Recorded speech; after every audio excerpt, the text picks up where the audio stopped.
मैं प्राथमिक विद्यालय कनकपुर मेला 10 दिन हो चुका है। आज हम लोग यहाँ पर हैं, लेकिन कल शाम को डीएम का आदेश था।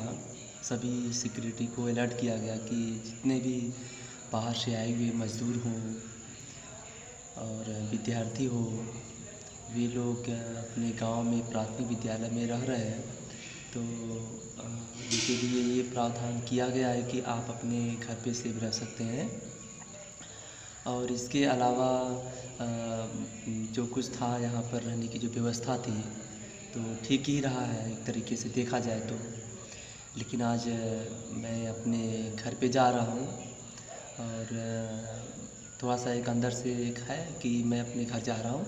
तो इस 14 दिन के लिए हम लोग के लिए स्कूल में शिफ्ट किया गया था, लेकिन कुछ अधिकारियों का कुछ ऐसे आदेश था कि आप 21 दिन तक रह सकते हैं, 21 दिन के बाद ही घर पे सेफ रह सकते हैं। कल शाम को ये सूचना हमको मिला है कि आप अपने घर पे रहिए और सेफ रहिए। तो आज हम अपने घर में जा रहे हैं, तो थोड़ा सा एक अंदर से खुशी है कि चलो कम से कम अपने घर में व्यवस्थित तो रहेंगे कम से कम। तो ये चीज़ बार बार थोड़ा सा रिकॉल अंदर से बार बार हो रही थी कि हम लोग कैसे घर पे जाएं। और सुबह शाम माता पिता आते थे, कभी माताजी, कभी पिताजी, कभी भाई, कभी बहन, तो खाना दे के चले जाते थे। तो अंदर से लगता था कि जिस तरीके से यहाँ पे हम लोग 14 दिन के लिए क्वारंटाइन होने के बावजूद भी आज 10 दिन हो चुके हैं, तो ये सारी बातें थी। तो इस तरीके से हम लोग का ये पूरा प्रयास था कि हम तो बचें, अपने गांव समाज को भी बचाएं। तो ये सबसे बड़ी उत्तरदायित्व होती है। इस दायित्व को अगर हम ये निभाते हैं तो इसका बहुत बड़ा उद्देश्य होता है कि एक नागरिक होने का बहुत बड़ा प्रभाव पड़ता है। ये हम सुरक्षित तो गांव सुरक्षित, समाज सुरक्षित, ये होना चाहिए, हर व्यक्ति के अंदर होना चाहिए।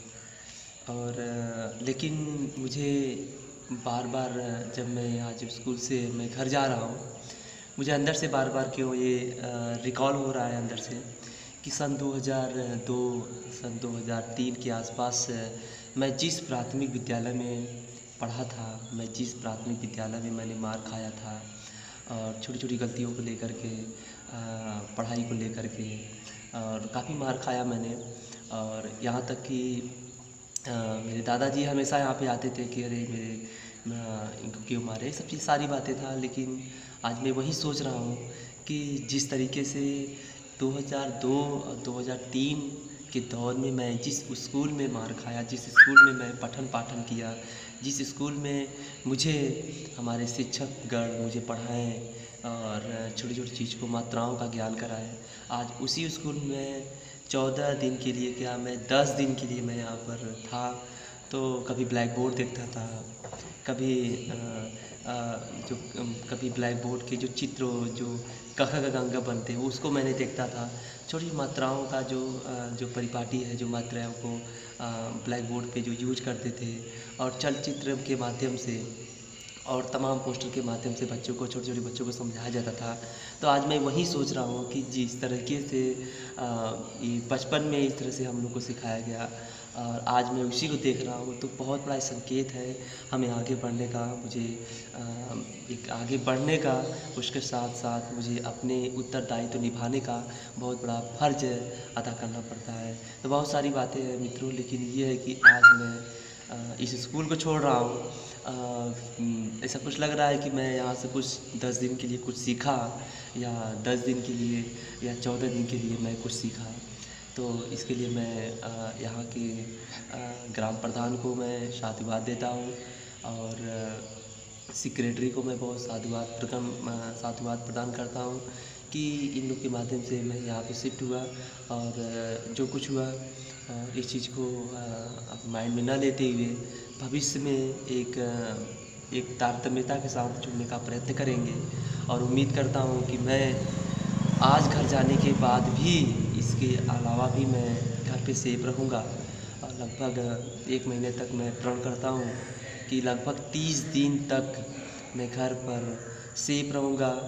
किसी भी सामान का लेन देन कम करेंगे, जो खाना पीना होगा सब दूर से, लेकिन ये होम क्वारंटाइन के लिए मैं एकदम व्यवस्थित ढंग से मैं इसका पालन करूँगा। और उम्मीद करता हूँ कि हमारे गांव समाज के लोग इस चीज़ से एक सावधानी बरतें और इस तरीके से विकास हो सके।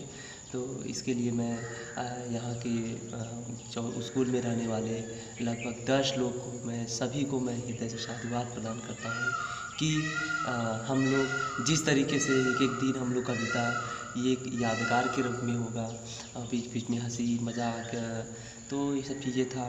और इन सभी को मैं बहुत बहुत धन्यवाद और साधुवाद प्रकट करता हूँ। धन्यवाद।